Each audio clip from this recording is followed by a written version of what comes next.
തിരിച്ചു തല്ലുമ്പോ ഇവന്റെ എല്ലൊടിഞ്ഞ വല്ല കുഴപ്പമുണ്ടോ? എനിക്കറിയാവുന്ന ഒരു ഫാമിലിയിൽ ഒരു പെണ്ണിനെ ഒരു പരനാറി എങ്ങനെയൊക്കെ മെന്റലി ഫിസിക്കലി ഉപദ്രവിക്കാമോ അത് മൊത്തം അവൻ ചെയ്തിട്ടുണ്ട്. ആ പെണ്ണ് ചെയ്ത തെറ്റെന്ന് പറഞ്ഞാൽ ഇവന്റെ കുഞ്ഞിന് ജന്മം കൊടുക്കാം എന്നൊരു തീരുമാനം എടുത്തു. അങ്ങനെ പ്രഗ്നന്റ് ആയി കഴിഞ്ഞപ്പോൾ ഇവൻ മാക്സിമം മെന്റലി ടോർച്ചർ ചെയ്തു. ഇത് കഴിഞ്ഞ് ഇവള് വിചാരിച്ചു കൊച്ചൊക്കെ ആയി കഴിയുമ്പോൾ തീരുമെന്ന്. കൊച്ചായി കഴിഞ്ഞപ്പോൾ ഇവൻ തീരല്ല ചെയ്ത് അവൾക്ക് ഡെലിവറി കഴിഞ്ഞിട്ട് കൊടുക്കേണ്ട ശുശ്രൂഷ കൊടുക്കാതെ ഇവൻ ചെയ്തത് എന്താണെന്നറിയോ?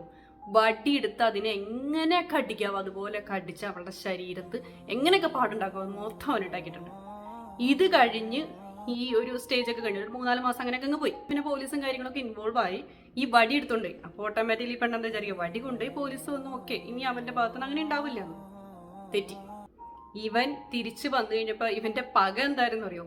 ഇവനെ പോലീസിൽ കയറ്റി എന്നുള്ളതും വടി പോലീസ് കൊണ്ടുപോയിന്ന്. അപ്പൊ ഇവൻ എന്ത് ചെയ്തു? നെക്സ്റ്റ് ഡേ തൊട്ട് ഇവൻ ആ പെണ്ണിനെ ഉപദ്രവിക്കാൻ തുടങ്ങി. എങ്ങനെയാണെന്നറിയോ? വടി പോലീസുകാർ കൊണ്ടുപോയില്ല. അപ്പൊ ഇവന്റെ അടുത്ത ഐറ്റം പോലീസുകാർ ഇടിക്കും പോലെ കുനിച്ചിർത്തി ഇടിക്കുക, കാല് ചവിട്ടി അരയ്ക്കുക, മാന്തി പറിക്കുക.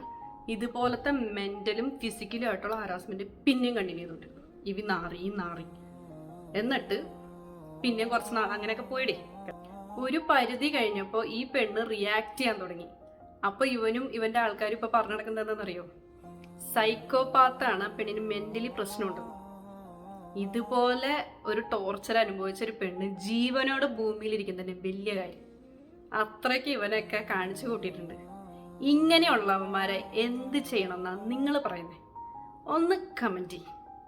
അപ്പോൾ നാളെ വരാം.